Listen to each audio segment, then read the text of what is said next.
Hi everyone and welcome to episode 50 of the Talk is Cheap show. We've got a special show ahead of us today.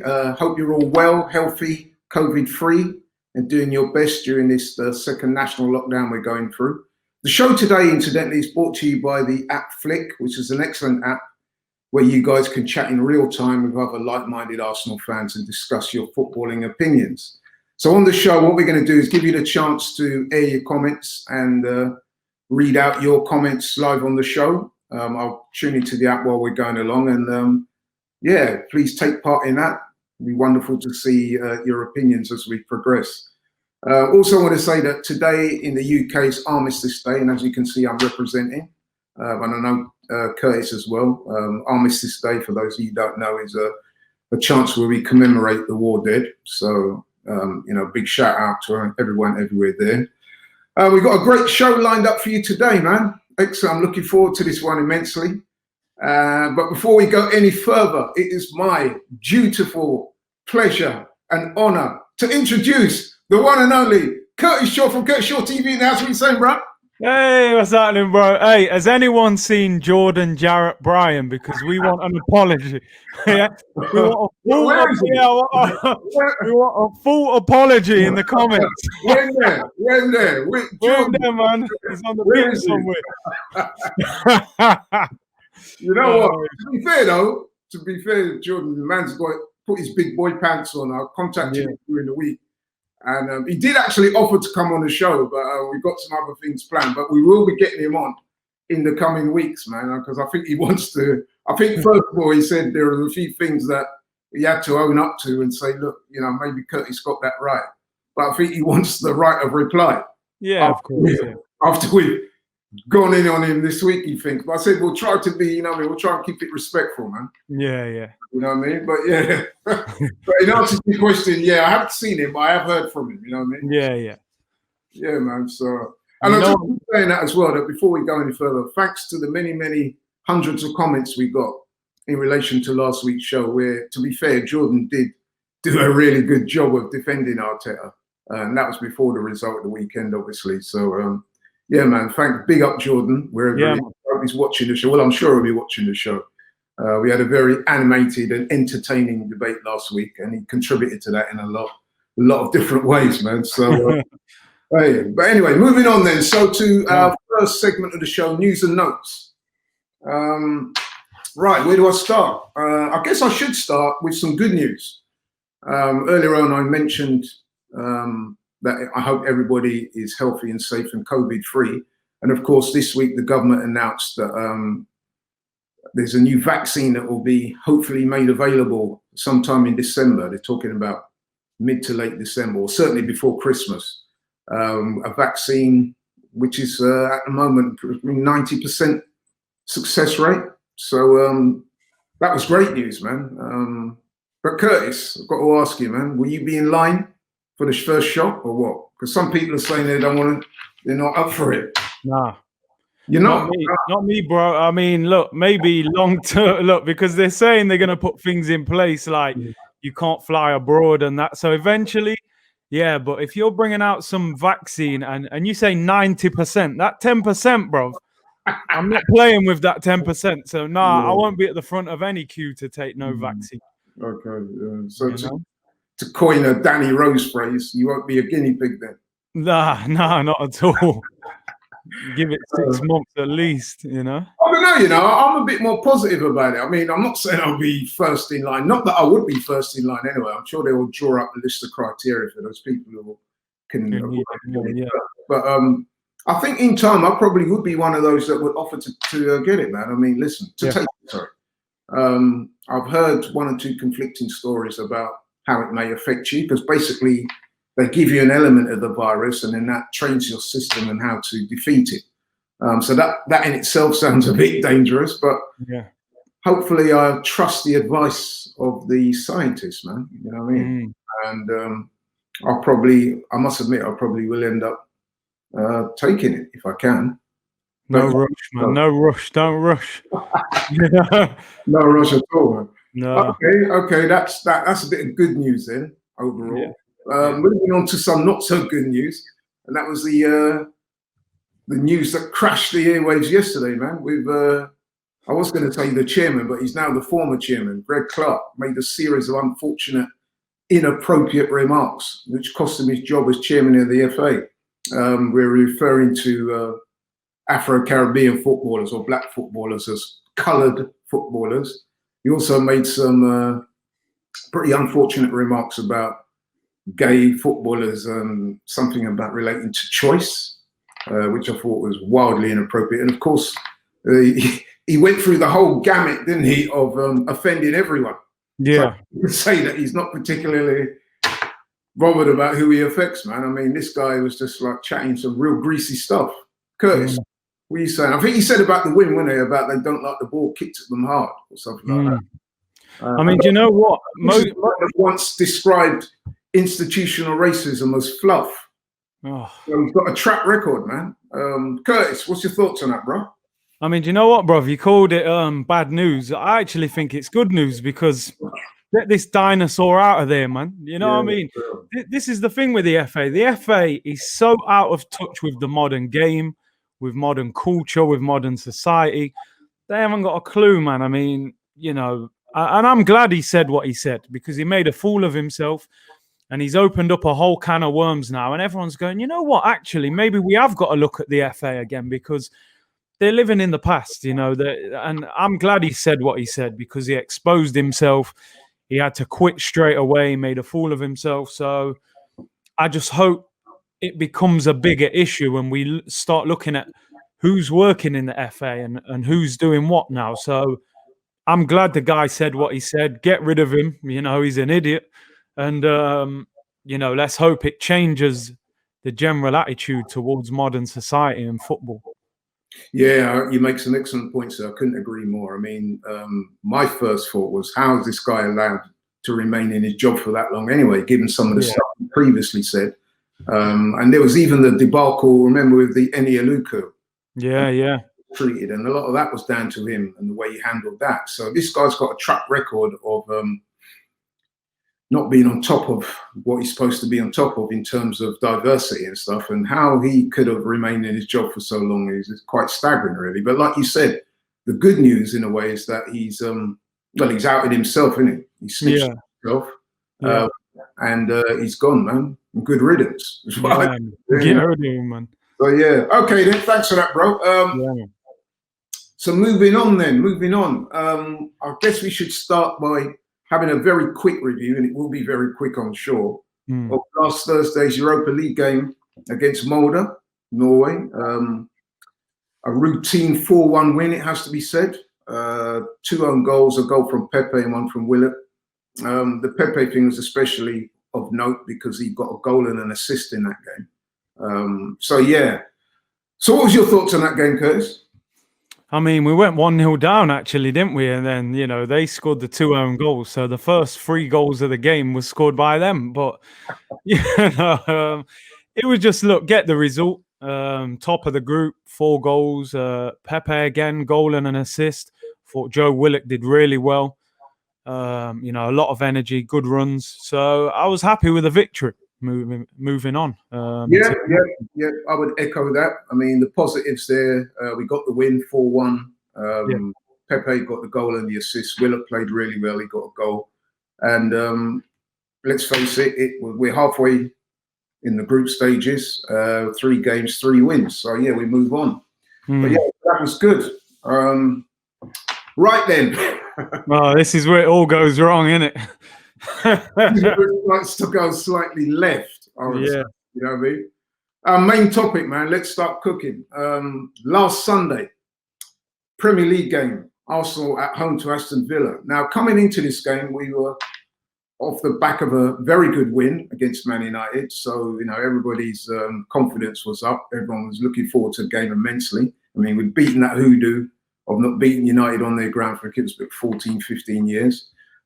We also put to bed that awful stat of not winning an away game in the league against a top 6 side for 29 games. So we came into the game with a justifiable degree of confidence. And by contrast, Villa are coming into the game off the back of 2 defeats. And quite heavy ones as well. I mean, they lost 4-3 to Southampton, but let's not get it twisted. They were getting beaten 4-0 Then they got a goal 4-1 and they scored 2 goals within a minute right at the end of the game. So I think the scoreline kind of flattered them.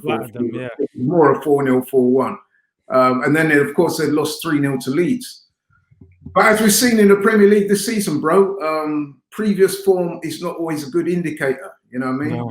And what transpired on Sunday, man, was, well, I mean, we're gonna elaborate on it, but just to surmise, in my humble opinion, that was probably Arsenal's worst performance of the season. And we were beaten 3-0. And to be honest, bro, it could easily have been 5 or 6. And I'm not exaggerating when I say that, man. No. I mean, within a minute of the game, Villa had the ball in the back of the net. And I think we were quite fortunate that goal was disallowed. So you would have thought that given that early warning, we might have taken that on board and, you know what I mean, got our heads down, started playing. But hey, man, it just goes to show as well that football, a week in football is a long time, because the week previously, everyone was waxing lyrical about what Arteta had done at Man United. I'm afraid the narrative was way different following this game. But anyway, man, without any further ado, tap in, my man. Tap in. When you saw that team sheet and the formation, what was going through your mind? We always start with that. Yeah, Pepe for me. That was the Pepe and David Luiz and potentially Ceballos. They were the 3 for me that I thought all had a bit of a case of starting, especially Luiz and Pepe, because, you know, I felt them 2 should have started. But I still thought we had enough to beat Villa. You know, I still thought the team sheet was all right. I would have liked to have seen a change of formation for a home game. Don't think you need, you know, you've got your goalkeeper, 3 centre-backs, 2 wing-backs and 2 CDMs. That's effectively 8 players who are defending. So I don't think you need that many. But I still thought we had enough to win the game, Laurie. I still thought we could get a result with that team. But then having watched the game, it turned into something else. I mean, my favourite trio that I've probably ever seen in football was Ronaldo, Rivaldo and Ronaldinho for Brazil. And I thought McGinn, Barkley and Grealish was the rebirth of them 3 on Sunday. Because the reincarnation, because what I saw Jack Grealish doing on that pitch, mate, I thought someone's just got to take him out and put a tackle in on him, because no one laid a glove on him the whole game. What I do want to say, just quickly before I get into it, because we got a lot of criticism in the comments last week. Oh, you were against Arteta, you wanted Mourinho, blah, blah, blah. We've said all the time, we're Arsenal fans, we want the best for the club. I don't mind fans coming to me and saying, you was wrong about Mourinho, Arteta's done better than him. I don't mind being proved wrong if it's to the benefit of the team that we support. We don't mind that. But when people are hammering you and being abusive, and you're like, come on, bro, it's a footballing opinion. I think you can see now that a lot of people are starting to question Mikel Arteta. For one, you might be a great coach. You might have been a great coach at Manchester City. But being a manager is about a lot more than coaching. And your management skills, Arteta, are being found wanting at the moment. There are so many situations that are occurring at this moment, and there's more questions than answers. You know, Ainsley's playing for England, can't get a kick for Arsenal. William Saliba was a star in France. His teammate is top of the Premier League at Leicester. He's playing under 23s at Arsenal with the kids. Aubameyang's on the left wing, looks like he's just ran a marathon. He looks that tired. Like, there are so many situations. And then Pepe, you know, what is going on with him? So I think, look, the game itself, as you said, it was 3-0. It could have easily been 5 or 6. We had probably one good chance, the Lacazette header. Apart from that, we did nothing in that game. They controlled it from start to finish. And I'd go further. Not only is that the worst performance of the season, I would say that's the worst performance since the Europa League final when we lost to Chelsea. That was an absolute shambles. You would have thought we were playing Bayern Munich, the Champions League winners. So let me ask you then, so how do you think it is that we can go from the sublime, as it were, in beating Man United? I mean, listen, it wasn't like a great performance. But Yeah. a very good performance, and the manager and the team took the plaudits as they should. Yeah. So how do you think we can go from that 1 week to utter despair, utter shambles the following week? How can they go from heroes 1 week to zeros the next? Do you have any clues, or can you tell the people on what your thoughts are behind that? I mean, number one, I think the mentality in the Arsenal dressing room is still a big problem. I think when you go to Man United, you're playing against, a big club with a lot of big players. So I think automatically you switch on that little bit more. You know you're playing against Rashford and Pogba and them guys. So I feel like there was arrogant against Aston Villa. I think they thought, we've just beat Man United at Old Trafford. Now we'll roll over Aston Villa. And I have to say, I think Aston Villa stuck it on us a lot more than Man United did. I think as much as Man United are this big club, they're not great on the pitch at the moment. They haven't won at home all season in the Premier League. They got battered by Tottenham. They got completely outplayed by Palace, 0-0 with Chelsea. So they're not great at home. I think Arsenal were good in that game. I don't think it was an amazing performance because we still didn't create a clear-cut chance in that game apart from the penalty. So defensively, we were solid. But yeah, in terms of your question, I think weak mentality, and I think there was a lot of arrogance. I think they thought they'd just roll Villa over at home. It was interesting because I saw a couple of the fan camps after the Man United game, and there was one in particular that caught a lot of people's attention, and that was Yard. Big up to Yardman. Shout out. Yeah, man. Yeah, he looks very smart now, don't he? And Yardman was he was letting it be known. He put it on Front Street, man. He was like, "Yo, I wasn't that impressed with that performance at all." So a lot of people were giving him stick. He was saying, "Look, we only got the one goal. That was a penalty. Yeah, we went up there and we defended resolutely, and we got the win." But he wasn't impressed by the performance, and a lot of people was hammering him, right?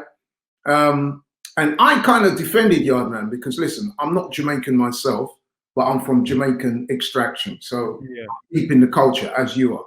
So shout out to all the Yardman out there. So anyway, so what I was saying to my brother, we had a conversation in the office, and I was saying, I can see where Yardman's coming from, because in Jamaican culture, certainly Caribbean culture as well, and I would say African culture in football as well, teams, you like your team to play with a bit of swagger, score some goals, and if you win, you want to exhibit that, you stuck out your chest and you've gone there and you played.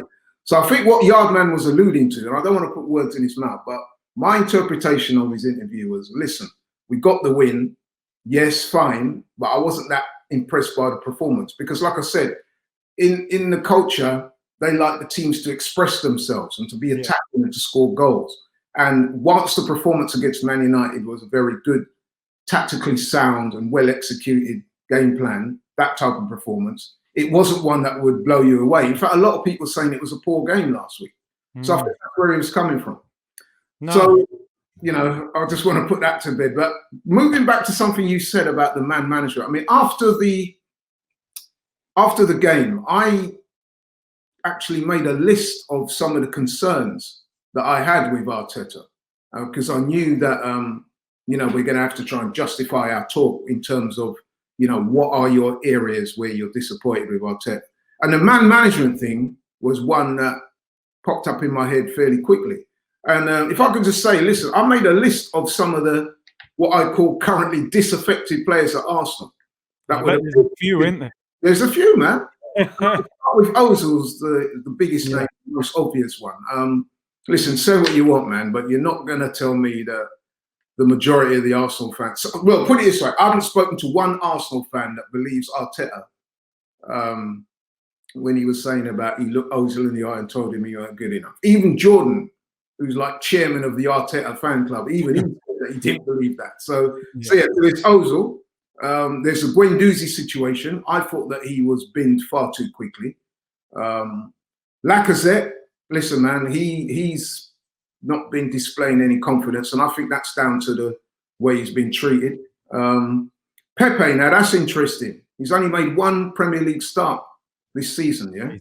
And I note with interest where yesterday he's actually come out and voiced his displeasure. He's made that public and said he's not getting enough starting time and he's disappointed. He don't know what more he has to do.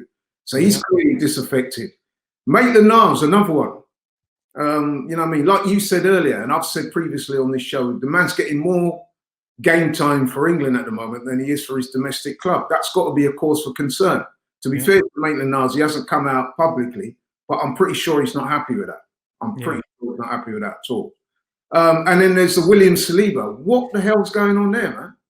That one's insane. I mean, Arteta's even admitted himself that he got it wrong, but he won't tell us in what way he got it wrong. But that is a whole mystery that, like you said, his playing partner, his defence partner at St Etienne, Fofana, he's starring every week for Leicester in the Premier, and he was seen as the slightly lesser of the two, wasn't he? Yeah.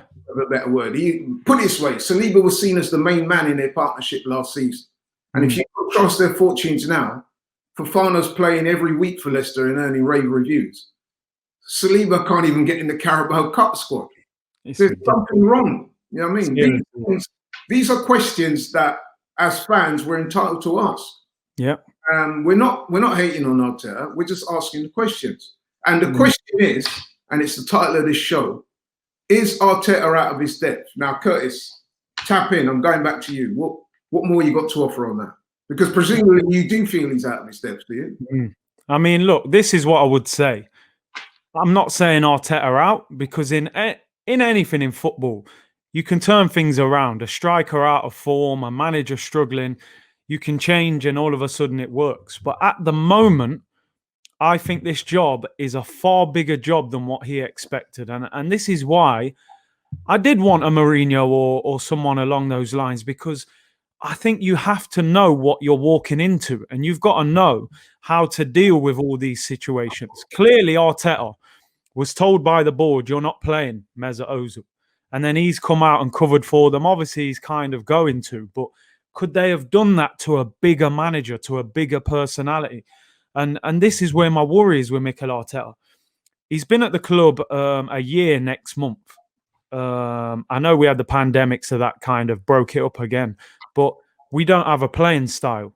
I mean, watching these games and doing these live streams, it's an absolute pain to watch the games at the moment. You know, we got no style of play. We got a formation where, you know, we don't attack. You know, we're keeping. I see a picture the other day where Villa are crossing the ball. We've got all 11 players in the penalty area. You know, how are you meant to counter-attack with your whole team in the box? So those are the things that are worrying me. The style of play, the formation, the man management, the stubbornness, the predictability that, okay, every game he's going to start Lacazette, drag him off after 60 minutes, Freddie and Ketia. It's so predictable, it's unbelievable. He's got to use this 2-week break to change. And I actually think he needed the international break. I think he needed to stop, because sometimes you can't see your mistakes when you just keep going. I think he needed to stop, take a break, talk to his coaches and come back in 2 weeks with a different approach. Yeah, you know what? Again, I had a conversation with Robbie about that very same thing. Robbie was of the view that, oh man, international break. We needed to get the guys back out there and get another game and maybe get another win. And I was saying, Robbie, you know what? To me, I think the international break has come at a great time for Arteta. Reason being, like you just said, it will give him 2 weeks now to get his mind right, man. You know what I mean? Sit down and really analyse where he's going, where the team's going, and hopefully he can start introducing a change of mindset. Yeah. You know, there's so many things, man. I mean, I made a list. I mean, we've spoken about the man manager, and you touched on this, the lack of flexibility, the stubbornness of the manager. When things are not going right, he doesn't appear to have a plan B. No. And it's kind of worrying, because once he's set his team out in that way, even though it's clearly not working, he won't change it.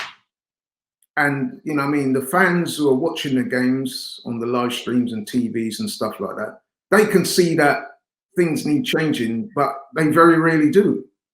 You know what I mean? Like the substitutions are pretty almost always like for like, you know? Yeah. And he's very readable in that way, you know what I mean? So, and this playing over on the wings rather than through the middle, I mean, when's he gonna... When is he going to change it?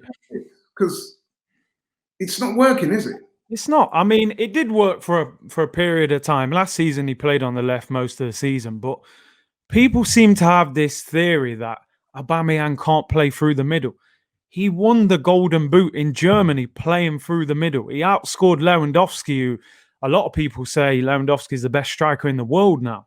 You know, he outscored him playing through the middle for Dortmund. Yes, you have to play a different way because he probably hasn't got the hold-up play that Lacazette has got. Lacazette's quite strong at holding off defenders. So you've got to play a different way. You know, Vardy is very quick and likes to face the goal, get balls in behind. That's what Aubameyang is good at. So I think we've got to change our style. I think that front three should be Pepe on the right, Saka on the left, and Aubameyang through the middle.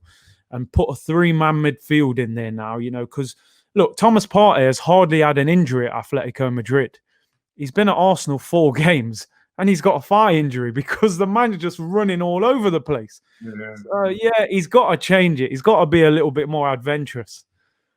Right, okay, so you alluded to Pepe starting, so presumably you think you should come in for Willian. I'd just like to get your thoughts on that because I know that you are a big fan of Willian when he was coming into the club. And I'm going to put my cards on the table and say that I was less convinced than you were, put it like that. But then you did kind of articulate the ways in which Willian would be useful to the team. So give us your assessment of Willian and tell us where you think it's gone wrong because it's clearly not going right for him. And I'm going to... You're going to hold me accountable on it. I'm also going to say that we've spoken about this on the show previously, that when I spoke to Chelsea fans before we signed Willian, they gave him the moniker Mr. 1 in 7. And I'm like, what's that mean? And they were basically, the trouble with Willian, you get one good game every 7 games. And it's interesting because we've had 8 league games now. And I think Willian's played or started in nearly all of those. And he's had the one good game, which was against Fulham. Yeah, it's true. Tell us where it's going wrong for Willian. And should come in for him? Yeah, for me, I mean, let me explain it before everyone hammers me in the comments again. I looked at Willian in a window where clearly we weren't going to spend a lot of money, but we spent good money on Gabriel and Partey. I thought Willian would be a good squad player. He's versatile. He's experienced. He's won a lot of trophies. He wasn't somebody I was looking at as like, yo, play him every week as Arteta's doing. And second of all, I think Willian could be a good number 10 for Arsenal. I never looked at Willian as the guy to sign and play right wing. He's 32. He's probably not as quick and as sharp as he used to be. And we've got Pepe who can play on the right. So to me, I think Willian should be playing in that number 10 role. If you remember the Sheffield United game at home, we beat Sheffield United 2-1. There was a 20-minute period where Willian went in that number 10 role. Pepe was on the right. Saka was on the left. And we scored 2 goals in that time. And Willian was linking up nicely with Pepe. Ceballos was in there. He was getting the ball to him. And that's, for me, where Willian should be playing if he's in the team. I think Willian should be in the 10 with Pepe on the right. If you're going to play him on the right ahead of Pepe, I think you're going to get more of the same from him because he's not that player anymore. He's not that live wire that he used to be. So I think we've used him completely wrong since he's coming. So you would put it down to what you see as him being deployed in a role that he's not familiar with or not giving of his best in that role, rather than the player not being up to it. I mean, it is a mixture of the two. He has played on the right for a long time, so he should be able to do better than he's doing. But I think statistically, he had his best season for Chelsea last year in terms of goal and assist. He got 9 goals, 7 assists, which ain't bad. But to me, he's a number 10 now. He's not a winger. He hasn't got that pace anymore.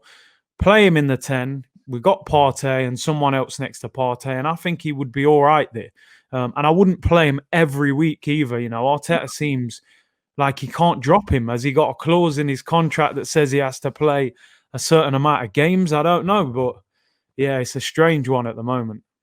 Well, it does make you wonder because you're looking at that. He's playing week in, week out, and he's not particularly giving great performances. Yeah, No. not by any stretch of the imagination. So then you start to wonder what you say. Look, we've got a £72 million player that came to the Premier League in a blaze of glory. Everybody was talking about it. We know for a fact that there was more than Arsenal was interested in signing him. So when we did sign him, it was seen as a bit of a coup. Clearly, the guy's got talent.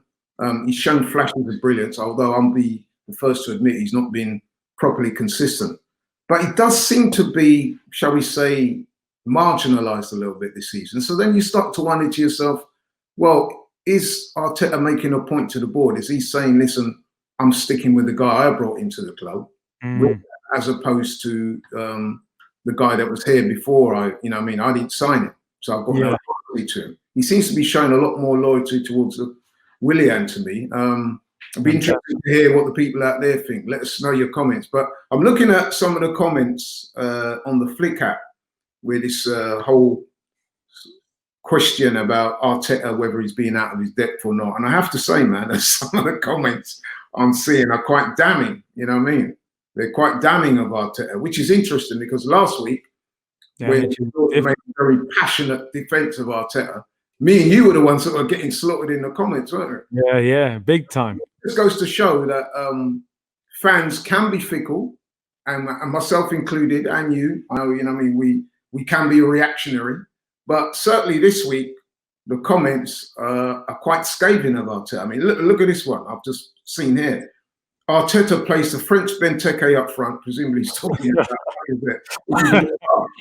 and leaves the best striker at the club on the left. I don't understand what Arteta sees in Willian and what Pepe needs to do to get a game. Yeah, man, it's like that, bro. Yeah, speaking some truth. Even more stubborn than Wenger, it seems. Lacazette, Nketiah and Willian played down the middle, but not Abba. I know Willian is versatile, but come on, striker, seriously over Abba? No way. It goes on and on. You know what I mean? In fact, looking at this, I'm struggling to see anyone there that's coming out and defending it. Yet still, last week, it was a very different story. So, and yes, listen, I know that fans can be reactionary. So I'm not saying that, everyone is right. But I think we are right to voice our concerns. So I'm going back to my list of concerns. Another one I've got here, man, is the him being too defensive-minded. We're not creating anything. And of course, everyone's going to, whenever you're mentioning about creativity, the word Ozil always gets slipped into the sentence. But Ozil notwithstanding, how can he improve the creativity of the team? Yeah, I mean, he's got to change the system. Play on the front foot a little bit more, especially against the lesser teams. We're so defensive against everybody. He's not adjusting to anyone who we're playing against. And these are the things that I expected from him. Having watched, the Man City documentary and the things that I've heard and read about Pep, it's like he will change game plans for different clubs that they're playing against. This guy is so one-dimensional and just predictable. Go back to 4 at the back for me. Even Kieran Tierney, I think the last few games, maybe not the Man United game, but he's starting to struggle, in my opinion, because he is not a centre-back. He can play there and do a job, but he's a back. He's not being given an opportunity to play in his best position. Hector Bellerin, I mean, we're not big fans of Bellerin, but let's face it, he's better at right back than right wing back. So you've got those two playing out of position. You've got, Pepe not playing. You've got Aubameyang in the wrong position. You've got Lacazette with no confidence. Yeah, I don't know on the pitch where it's actually even working, to be honest. I mean, Gabriel has been great. Leno's been all right. Partey's done well. El Neni had a good game or two. He's got to change the whole attitude for me. I feel like there's a lot of favouritism. Honestly, like you said, I think he's almost looking at Pepe and thinking, well, I never signed you. I signed Willian, so I'm going to look after him. You can't have that attitude. You won't be a manager for a long time. You've got to pick your best team. I know we got Wolves at home, Leeds away, and Tottenham away in the next 3 games. They're difficult games. I don't want to see him go there with that pragmatic three at the back and let's try and counter attack and try and take it to these teams, because if he keeps doing this, nothing's going to change. At the moment, he's lucky that we're only 6 points off the top. He can turn it around in a few games, but if we have a few more bad results, then he's going to be in, even more pressure. Yeah, absolutely. And on that theme as well, I mean, I don't know about you, but when I saw the team sheet and the formation, I was at the live stream and I said to one of the guys, I said, why are we playing, in effect, 2 holding midfielders against Aston Villa at home? Yeah. You know what I mean? I'd have liked to have seen Ceballos start that game. Yeah. I'm not saying this to be wise after the event. You could ask any one of the guys that we did the live stream. To be fair, a couple of the other guys did agree with me and say that as well. I know Robbie did. You know what I mean? So I think the formation is at the heart of the problem too. You're setting yourself up really with 2 holding midfielders, against Aston Villa at home. Now, really, I would have liked to see us go on the front foot a bit more. Yeah. A bit more proactive, man, and look to create and look to provide service for the strikers. And okay, the strikers have been misfiring. There's no doubt about that. I'm a big fan of Lacazette and Aubameyang and those guys, but it has to be said they're not performing well. No. But then you also have to factor into the equation that I don't think the team's been set up to provide these guys with the service. So, for example, if you look at someone like Harry Kane, who's an outstanding player, Jamie Vardy and guys like that, you will find that the teams are basically set up to enable those guys to do their business up front, whereas we're not really set up like that. No. So not at the moment anyway. So I think that's one of the main reasons why we're struggling. So it's probably less to do with Ozil, because let's be fair, when Ozil has been playing in these games, he's failed to impress. I would say, it's because of Ozil, well, we've got no creativity. But I do think the way you set your team up and then the personnel you deploy and where you deploy them positions in does make a big difference. Yeah. So I think that is a massive problem, because I think when I looked at the stats earlier, we are way down the list in terms of creating and scoring chances. I mean, our goal record at the moment, man, is pretty abysmal. It's quite shocking. 9 goals in 8 games, and this team, Chelsea, have scored 20. Yeah, I mean, and there's got to be a reason for that, because last year we were scoring. Yeah. So, it follows that there's something not quite right. So these next couple of weeks that Arteta's got, I think, are crucial. They are vital. He's got to sit down, him and his team, and analyse where things are going wrong and take active steps to try and address those issues and get it right. You know? Let me have a look at my list, man.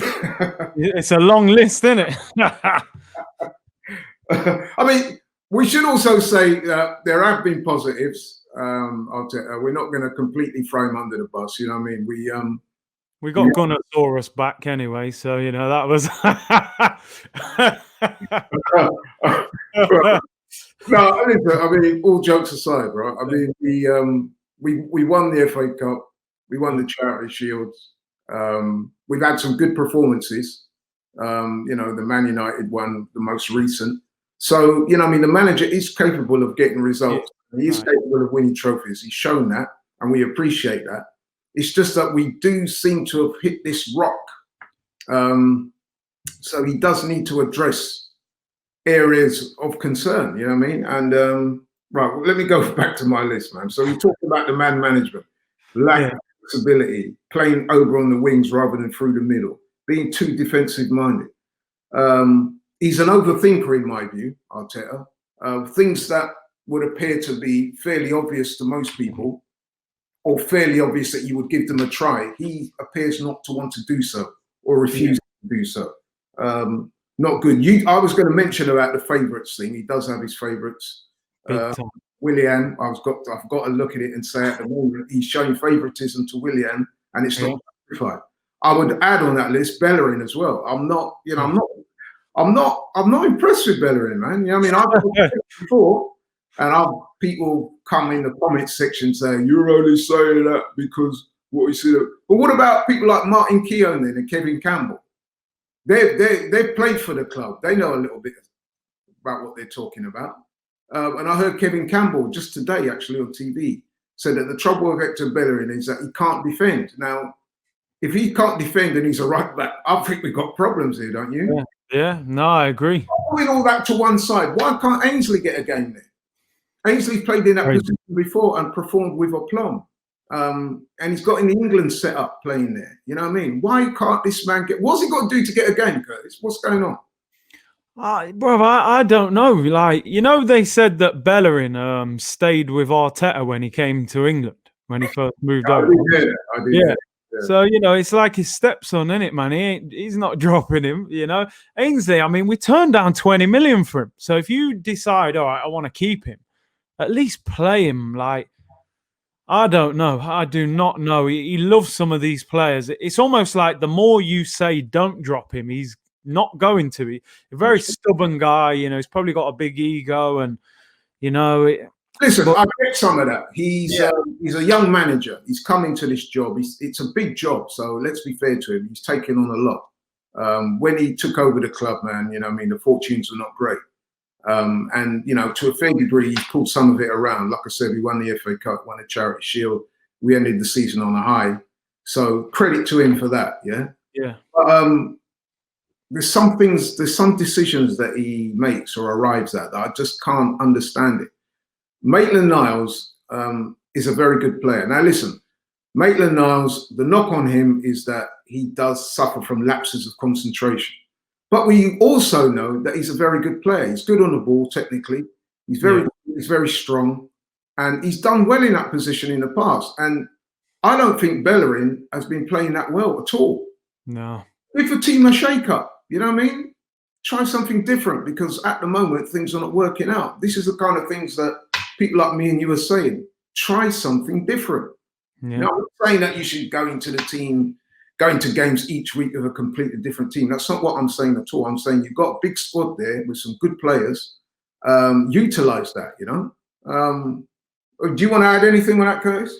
No, I agree with you. Change the formation, change a few players, mix it up a little bit, but you know, time will tell when we finish this break if he can stop being as stubborn as he has been recently. Yeah, man. I mean, it's a big couple of weeks coming up for him. What do you think he will do then? I know that's a difficult question because, you know.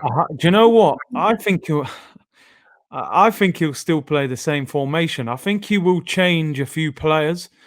I just think our next game's Leeds away. Obviously, Leeds did well against Man City, really well.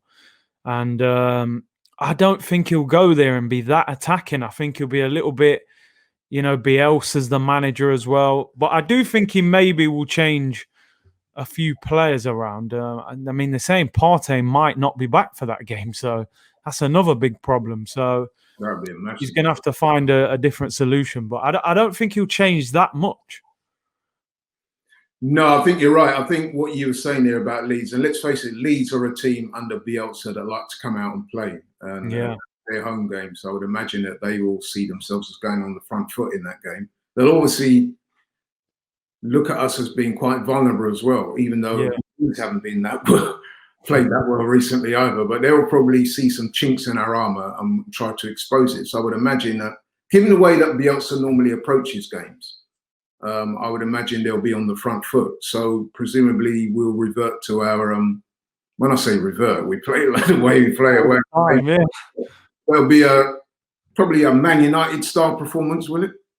Well, yeah, probably sit back and try and counterattack. So do you think the personnel will change then? Do you think he'll play Abba through the middle, for example, and bench Lacazette?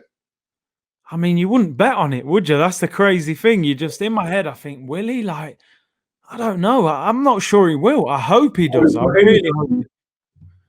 I don't know. You know what? He'll probably throw Eddie in there. That's how crazy. He'll probably go, right, all right, we've had enough of Lacazette. Everyone's asking for Aubameyang through the middle. I'll play Eddie against his old team who he was on loan at. So, I don't know. I hope Aubameyang's through the middle. I've heard some people suggesting that maybe Aubameyang needs to be a bit more assertive. Yeah. On the manager's door and say, listen, man, this is not working.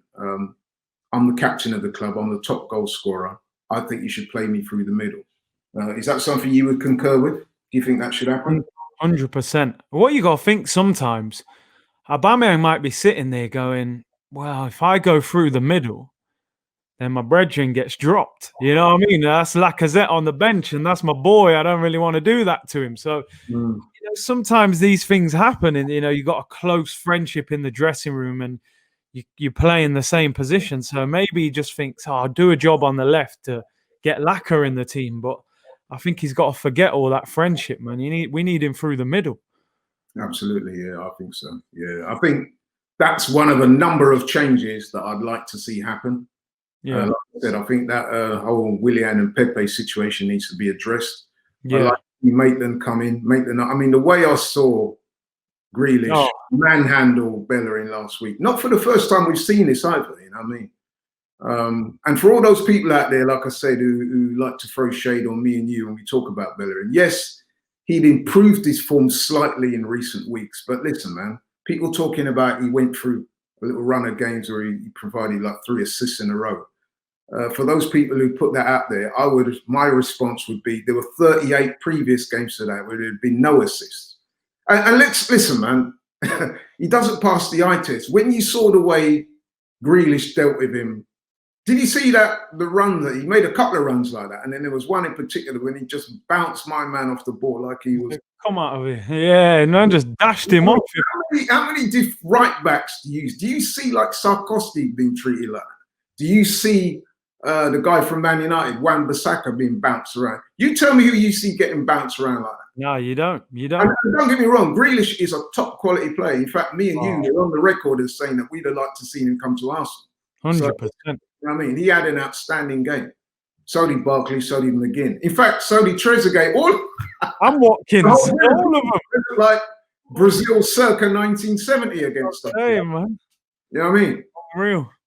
Look what Sterling did to him a couple of weeks ago. Raheem Sterling, similar thing. Same thing. I had him on the floor twice in one move. The last time I see that on a football pitch is Messi doing that summer to Boateng in the Champions League. Yeah. That pretty much ended Boateng's career at the top flight. So listen, man, it's happening on a regular. And the one thing I would say about Ainsley, he does not lack for physicality or speed. No. Yeah. You know, like I said, Ainsley, his Achilles heel is that sometimes it would appear anyway that his concentration levels are not what they should be. So he needs to obviously work on that. But in terms of as a footballer, I'm convinced he's a better player than Bellerin, man. And so a lot of the fan base, it's not just me or you. It's a lot of fans. You know what I mean? So why? And even if you say, okay, he's not better, why can't he be given a chance? Why is it that Gareth Southgate can select him for England, but our manager keeps taking him to these games? He's not even getting any minutes. Nah, man, there's something not quite right there at all, man. You know what I mean? Okay, so to bring it round, my man, because we're coming near the end of the show. The question was, is Arteta out of his depth? And you were saying you think he was. So give us a brief summarization of why you think that is. As I say, I think at the moment he's out of his depth. It's not to say he can't turn it around, but I just think it's his man management skills, and I think it's the tactics and the playing style. I think all those things together are giving him a real struggle. You know, he's been at the club a year next month, and you would think he'd just come into the club. If you were just watching this team, you'd say that looks like a new manager who's trying to figure out his team. But let's face it, in nearly a year, you should know what your best 11 is. You should know what your best formation is. We didn't sign loads of players in the summer. We only signed 3. So it's not like you've got to integrate 8 or 9 new players. You only got 3 players. So he's got to figure out his best team quickly. He's got to change the formation, be a bit more attacking. Our attack's the strongest part of our team, in my opinion. So use that and score goals. Even if you concede a few more, score a few more, you'll win more games, in my opinion. So he needs to be a bit more positive. Okay. And I would add to that and say, I do agree with a lot of what you say. I'm saying as well that I back the manager, contrary to what some of these guys out here like to have a go at and say you're saying this because you want Mourinho. No, obviously we support the club. We want the manager to do well. However, I do have my concerns, and I hope that he's going to use the 2-week break to really go away and have a good think about what he's going to do about some of those things, some of the concerns we raised, and make the changes. Now, listen, if he makes the changes and the team still don't perform, then hey, he can say to the likes of me and you, well, okay, you call yourself experts or whatever. I made those changes, they haven't worked. But listen, you know what I would say? That is why, Mr. Arteta, you're in the job and you're getting all that money, you know what I mean? It's a difficult job, we know that, but you're the man in position. But listen, you know what? I'm going to say that I think he will. I don't think he's going to go wholesale and make drastic changes to appease the fans, and neither should he. But I do think he will make changes. I think you'll see the Aubameyang through the middle. I think you'll see Pepe get a little run, and I think you'll make tinker with one or two things, and I think we'll see some changes, and I think we'll see a better run of results. And I hope that does materialise, man, because as you alluded to earlier, we've got 3 difficult games coming up. Yeah. Leeds, Wolves, and then of course the big one, Tottenham. So could you imagine if he goes into that Tottenham game and it's not going very well for him? I mean, the pressure on him is going to be enormous. So it's going to be massive. Yeah. I hope he does make the changes, and I hope he pulls it around. I think he will, because I think the international break, in many ways, has come at a good time for him. So yeah, we'll leave it there. And for the people out there, man, please let us know your thoughts. Please engage on the app, on the Flick app. Let us know what you think, and we'll read those comments out next week. So, my man, we're coming to the end of the show. Yeah. I've really enjoyed it. Really enjoyed hearing your thoughts, your forthright thoughts on where you think things are going wrong and what should happen next. To all the people out there, man, please like, share, and subscribe. Take care of yourselves. Mask up. Observe the government regulations, and we look forward to seeing you all next week. It's Robbie here from AFTV. Don't forget to check out AFTV on Flick for all the latest transfer rumours, for all the information on Arsenal, for all the information on AFTV. You can check me there for Q&As on a regular basis. The link is in the description. It is free to download. Download it right now.